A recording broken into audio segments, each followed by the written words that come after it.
السلام علیکم ورحمۃ اللہ وبرکاتہ۔ الحمد للہ رب العالمین والصلاة والسلام علی سید الانبیاء والمرسلین محمد وعلی آلہ واصحابہ اجمعین، اما بعد۔ حضرات گرامی، اسلامی تاریخ کا وہ حصہ ہم ڈسکس کر رہے تھے کہ جو عروج کا دور ہے، ترقی کا دور ہے، کمال کا دور ہے، عباسی دور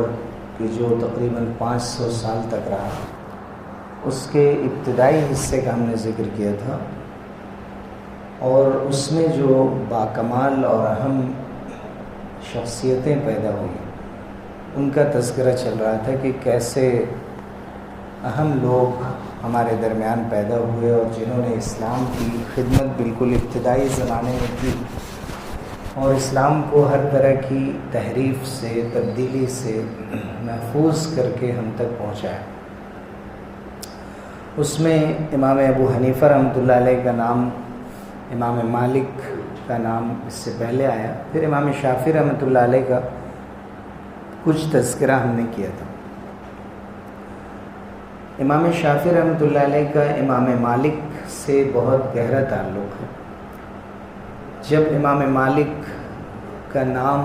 عروج پر تھا، ہر طرف اس کے چرچے تھے، مدینہ منورہ میں بیٹھ کر وہ مسجد نبوی میں درس دے رہے تھے، لیکن ان کے نام سے دور دراز کے لوگ بھی واقف تھے۔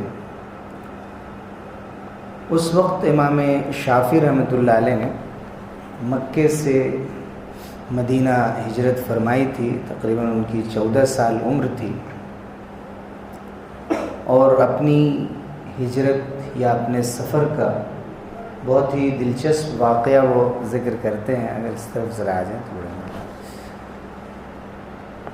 تو وہ بتاتے ہیں کہ میں نے مکے سے مدینہ تک تقریباً جو سفر کیا تو 16 ختم قرآن کے کیے۔ میں مدینہ میں جب داخل ہوا تو میں نے عصر کی نماز رسول اکرم صلی اللہ علیہ وسلم کی مسجد میں ادا کی، روضہ نبوی پر ہم نے حاضری دی، اور پھر میں نے امام مالک بن انس رحمۃ اللہ علیہ کو دیکھا کہ وہ چادر میں لپٹے ہوئے بیٹھے ہیں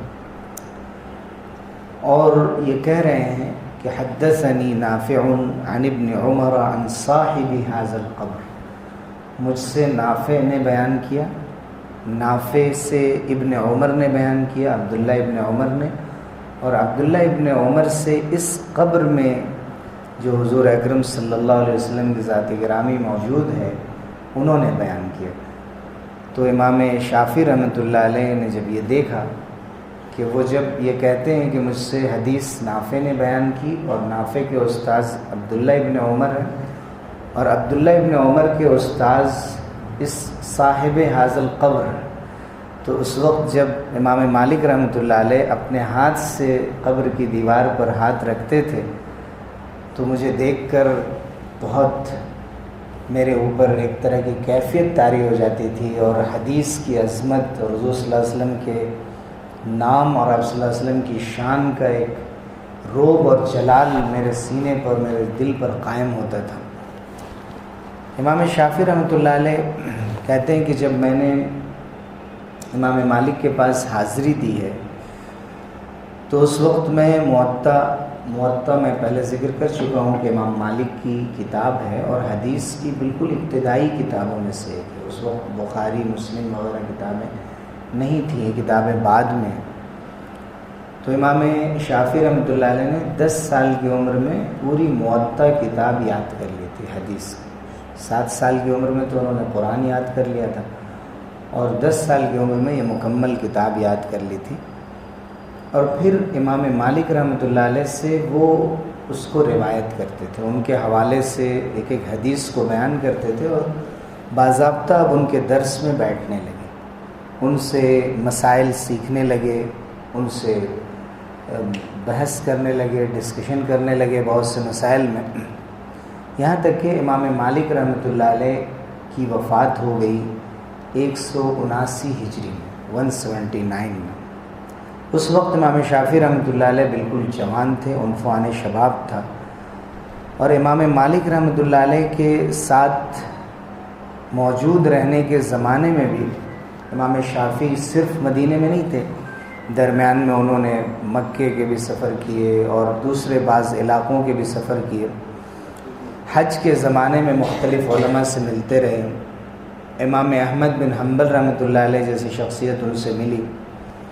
جب امام احمد بن حنبل رحمۃ اللہ علیہ سے امام شافعی کے بارے میں پوچھا گیا، اور بھی ایک دو اقوال ان کے ہم آگے ذکر کریں گے، یہی عرض کرنا ہے دراصل کہ امام شافعی امام مالک کے بارے میں اتنے بلند الفاظ کہتے ہیں اور ان کی کھل کر تعریف کرتے ہیں، ان کے استاذ تھے، اور امام احمد بن حنبل کے استاذ تھے امام شافعی رحمۃ اللہ علیہ۔ تو یہ جو 4 مسالک ہیں ان میں اگر آپ دیکھیں امام ابو حنیفہ رحمۃ اللہ علیہ، تو امام ابو حنیفہ اور امام مالک کی بھی حج کے زمانے میں ایک ملاقات کی روایت ہمیں ملتی ہے، جن میں آپس میں ان کی بات بھی ہوئی۔ بقیہ جو 3 امام ہیں ان میں امام مالک امام شافعی کے استاذ، اور امام احمد بن حنبل رحمۃ اللہ علیہ امام شافعی کے شاگرد، امام شافعی کے استاذ امام ابو حنیفہ کے شاگرد امام محمد جو بغداد میں موجود تھے، تو سب ایک دوسرے سے وابستہ تھے، لیکن اس کے باوجود بھی اپنی تحقیق کے مطابق انہوں نے ایک دوسرے سے اختلاف بھی کیا تھا مسائل میں۔ تو امام احمد بن حنبل رحمۃ اللہ علیہ کہتے ہیں کہ اللہ تعالیٰ نے ہم پر احسان کیا کہ ہم امام شافعی کی مجلس میں بیٹھے، ہم نے ہمیشہ امام شافعی سے خیر ہی دیکھا، اچھائی ہی دیکھی، نیکی ہی دیکھی، کوئی ایسی بات نہیں دیکھی کہ جس پر ہم اعتراض کر سکیں۔ امام احمد بن حنبل رحمۃ اللہ علیہ سے ایک مرتبہ کہا گیا، بلکہ یحییٰ ابن معین جو بہت بڑے محدث ہیں، انہوں نے امام احمد بن حنبل رحمۃ اللہ علیہ کے صاحبزادے کا نام تھا سال بن احمد، ان سے کہا کہ سال، میں نے آپ کے والد احمد بن حنبل کو دیکھا ہے کہ امام شافعی ایک گدھے پر سوار ہو کر جا رہے تھے، اور امام احمد بن حنبل سواری کی نکیل پکڑ کے، اس کی رسی پکڑ کے، ان کے رکاب کو تھام کر پیدل چلتے ہوئے ان سے حدیث کے بارے میں سوال کر رہے تھے، حالانکہ تمہارے والد تو خود بڑے آدمی تھے، بڑے محدث تھے۔ مسند احمد بن حنبل میں جو ان کی حدیث کی کتاب ہے 40,000 حدیثیں اس کے اندر، تو انہوں نے ان سے کہا کہ آپ کے والد نے کچھ اچھا نہیں کیا۔ تو امام احمد بن حنبل رحمۃ اللہ علیہ سے جب ان کے بیٹے نے آ کر یہ بیان کیا، تو امام احمد نے کہا کہ جا کر ان سے کہہ دو کہ کیا ہی اچھا ہوتا کہ شافعی جب سوار تھے اپنی سواری پر تو ایک طرف میں تھا، ایک طرف آپ بھی آ جاتے، اس لیے کہ ان کا حق تھا کہ ان کا احترام کیا جائے، اور جب وہ سواری پر چل رہے ہوں تو ان کے ساتھ پیدل چلا جائے۔ اللہ تعالیٰ نے ان کو ایسے علم سے نوازا تھا، لو كنت فی الجانب الآخر من الحمار لکان خیرا لک۔ تو امام احمد بن حنبل رحمۃ اللہ علیہ ان کا بہت زیادہ احترام فرمایا کرتے تھے۔ ایک مرتبہ امام شافعی، یحییٰ ابن معین، انہی جن کا میں نے ذکر کیا، یعنی بعض باتوں میں آپس میں اختلاف بھی ہوتا تھا، لیکن ایک دوسرے کا احترام اور اپنے اپنے کاموں سے لگاؤ، الگ الگ میدان، اس کے مطابق محنت، مجاہدہ، ایک ساتھ ایک شب مکہ مکرمہ میں تینوں جمع ہو گئے۔ امام شافعی بھی تھے، یحییٰ ابن معین بھی تھے، امام احمد بن حنبل بھی تھے۔ رات میں امام شافعی اور یحییٰ ابن معین آرام کے لیے چلے گئے، امام احمد بن حنبل نماز میں مصروف ہو گئے۔ صبح کو امام شافعی نے کہا کہ رات میں نے ابتدائی رات میں آرام کرنے کے بعد اٹھ کر مسلمانوں کے لیے میں نے 200 مسائل حل کیے، یعنی قرآن اور حدیث کی روشنی میں 200 مسائل ہم نے نکالے کہ اگر ہم سے کوئی پوچھے تو ہم اس کو بتا سکیں۔ یحییٰ ابن معین نے پوچھا کہ آپ نے کیا کیا؟ تو امام شافعی نے فرمایا کہ میں نے رسول اللہ صلی اللہ علیہ وسلم کی، بلکہ یحییٰ ابن معین نے فرمایا کہ 200 جھوٹے راویوں سے حضور کے حدیث کی حفاظت کی، یعنی میں نے ایسے نیریٹرز پر، ایسے راویوں پر کام کیا جو حضور کی حدیث بیان تو کرتے ہیں لیکن جھوٹ بولتے ہیں، تو میں نے ایسے لوگوں کے حالات جمع کیے اور لوگوں کے سامنے لائے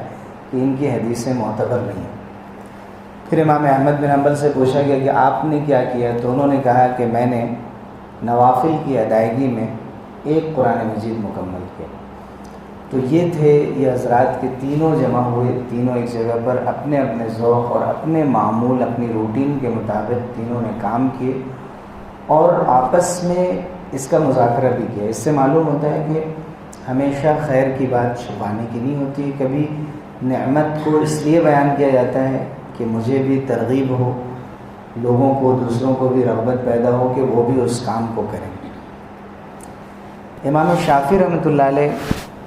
کے پاس اللہ تعالیٰ نے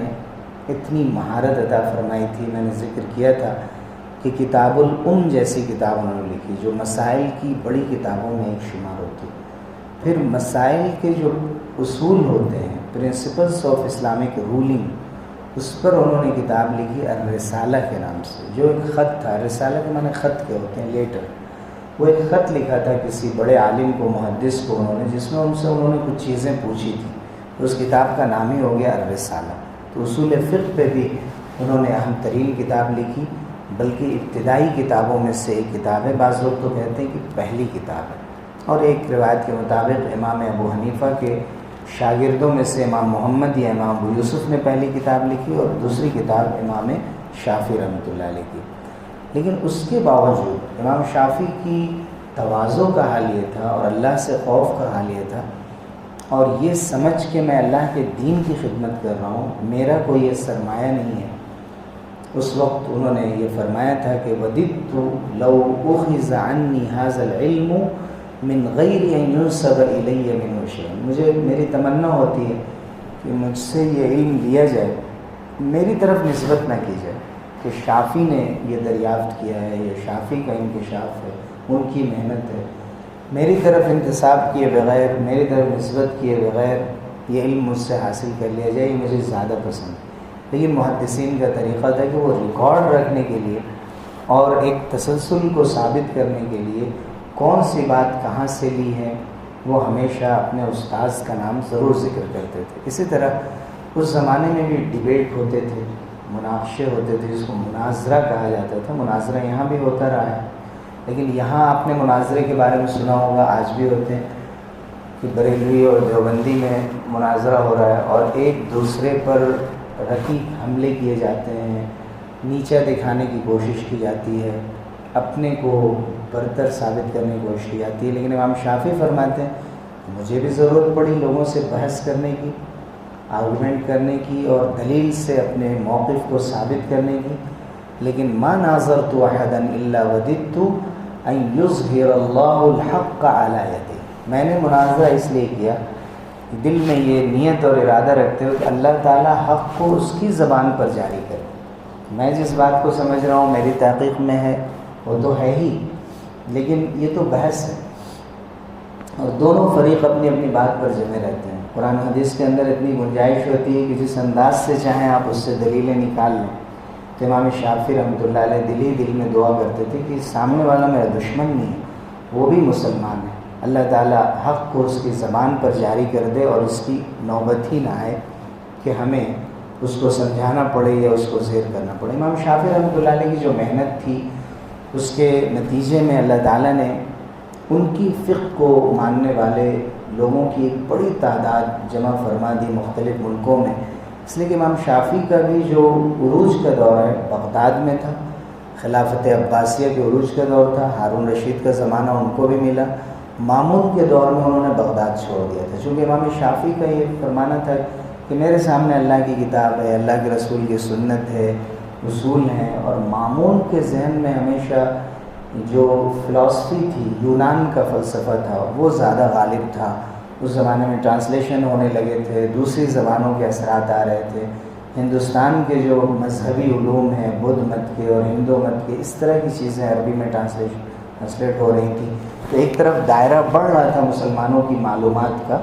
لیکن دوسری طرف اس سے بہت سے لوگ متاثر بھی ہو رہے تھے اور غلط قسم کے عقیدے اختیار کر رہے تھے۔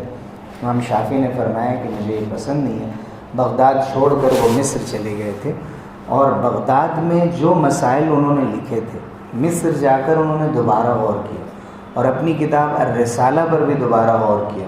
اور جا کر اس میں جہاں جہاں چینجز تبدیلی کر سکتے تھے انہوں نے تبدیلی کی۔ اسی لیے امام شافعی کی دو فقہ ہے، ایک فقہ قدیم ہے، ایک فقہ جدید ہے۔ کسی بھی مسئلے میں یہ دیکھا جاتا ہے کہ امام شافعی کا قول قدیم ہے، ان کا پرانا قول ہے، پرانی رائے ہے یا بعد والی رائے ہے۔ تو یہ ہوتا ہے کہ انسان صرف کتابوں سے نہیں سیکھتا، معاشرے سے سیکھتا ہے، جہاں سفر کرتا ہے وہاں سے سیکھتا ہے، لوگوں کے حالات سے واقف ہونے کے بعد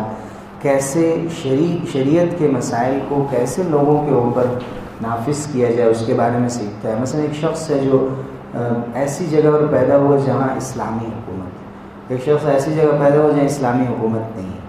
پھر اسلامی حکومت نہیں ہے تو ایک ہندوستان جیسا ملک ہے، ایک یورپ جیسا ملک ہے، یورپ جیسے علاقے ہیں، امریکہ جیسے علاقے ہیں۔ تو یہ جو مسائل کا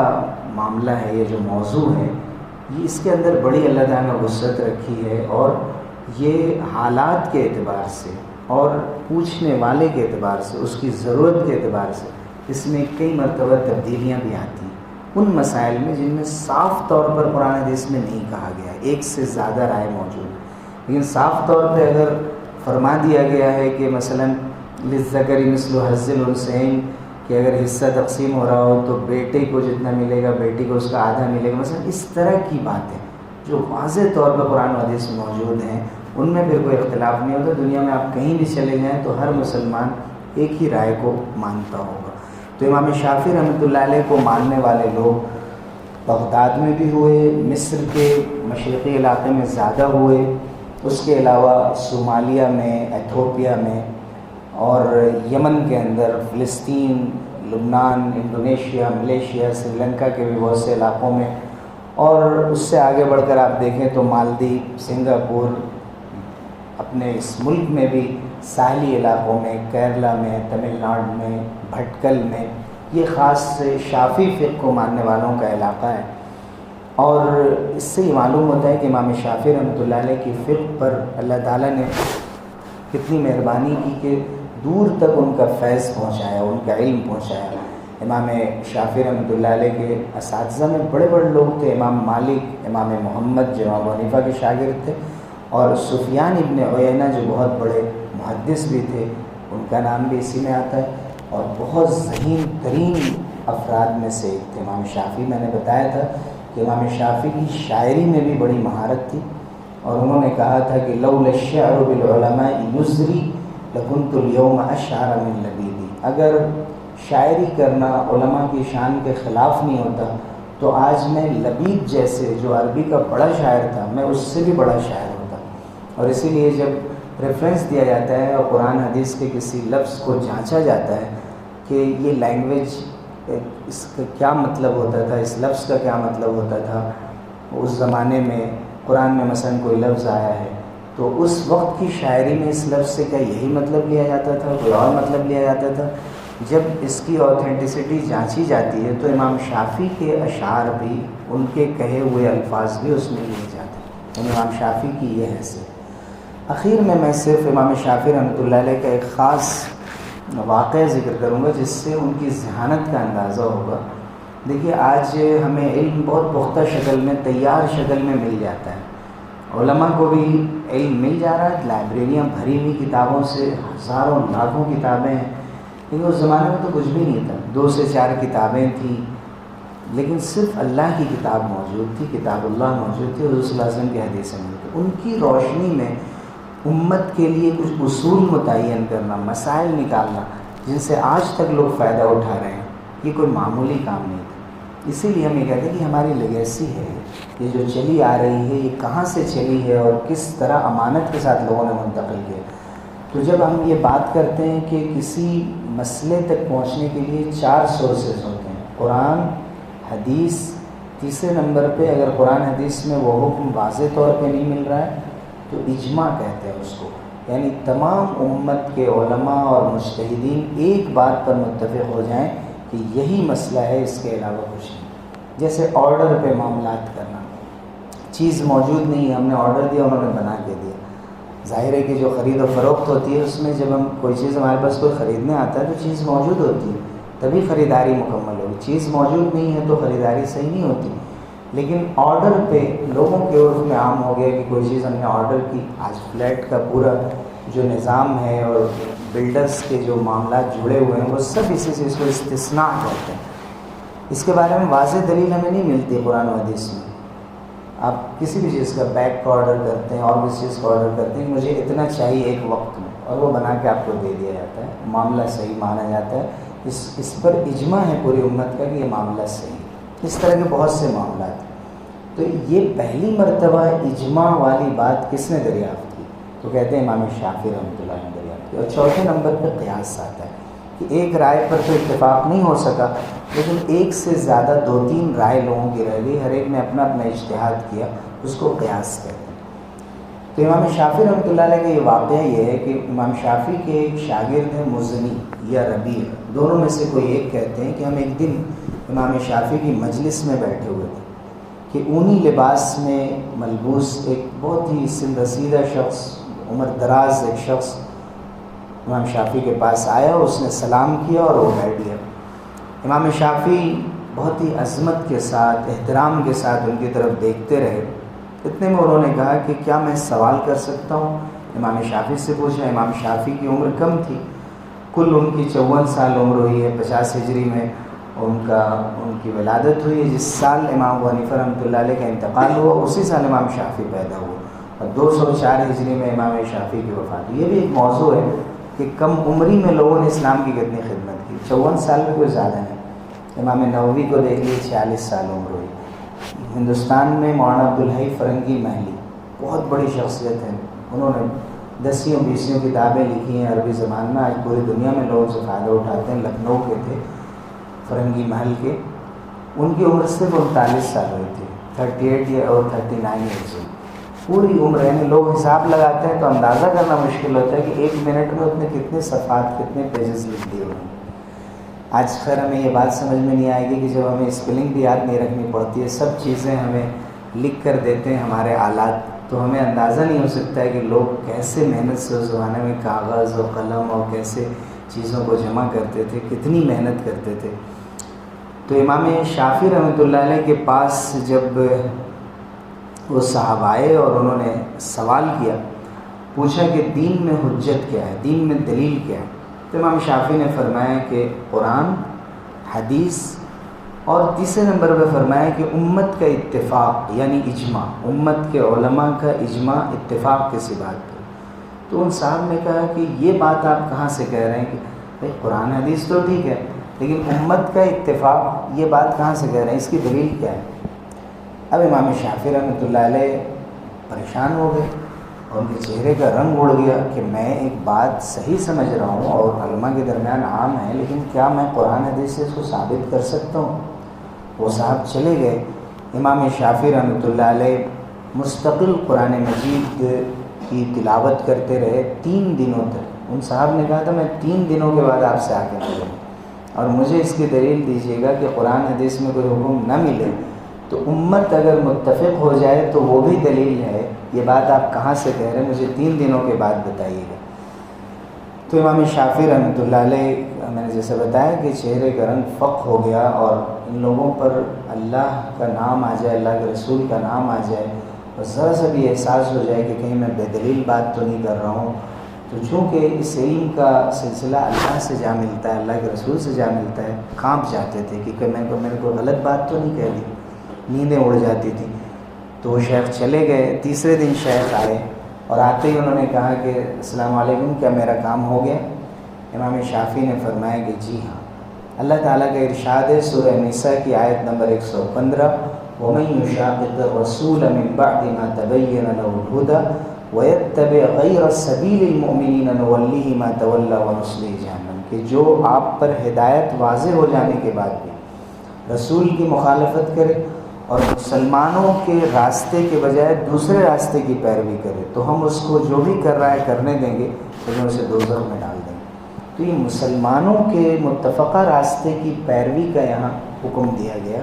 کہ رسول کے بعد پھر اس بات کو مانے. امام شافعی نے فرمایا کہ ایمان والوں کے خلاف جانے پر اگر امت کسی ایک بات پر متفق ہے, اس پوری رائے کو چھوڑ کر آپ الگ راستہ نکالتے ہیں, اس پر دوزخ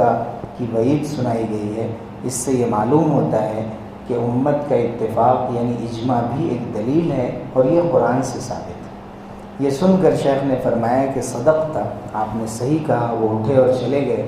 لیکن امام شافعی نے فرمایا کہ میں نے ان 3 دنوں میں 3 مرتبہ قرآن پڑھا، تب مجھے یہ دلیل ملی۔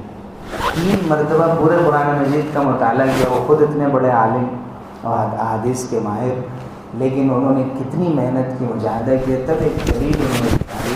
جسے آج ہم اصول فقہ میں پرنسپلس آف اسلامک جورسپروڈنس کے اندر ایک اصول کے طور پہ ہم پڑھتے ہیں، اور پھر بعد میں اس پر مختلف کام ہوئے، لیکن پہلی مرتبہ امام شافعی رحمۃ اللہ نے یہ چیز نکالی۔ تو میں اس کا خلاصہ یہ ہے کہ امام شافعی رحمۃ اللہ علیہ کو اللہ تعالیٰ نے قرآن، حدیث، مسائل، اس کے اصول، عربی شاعری، لٹریچر اور تقوی کے بہت سارے مقامات سے ان کو اللہ نے نوازا تھا۔ اور اگر آپ دیکھیں ان کے شاگردوں کے اعتبار سے تو مکہ، مدینہ، بغداد، مصر میں آخر میں ان کا انتقال ہوا، ان کا مقبرہ وہاں بہت مشہور ہے، وہیں ان کی تدفین ہوئی۔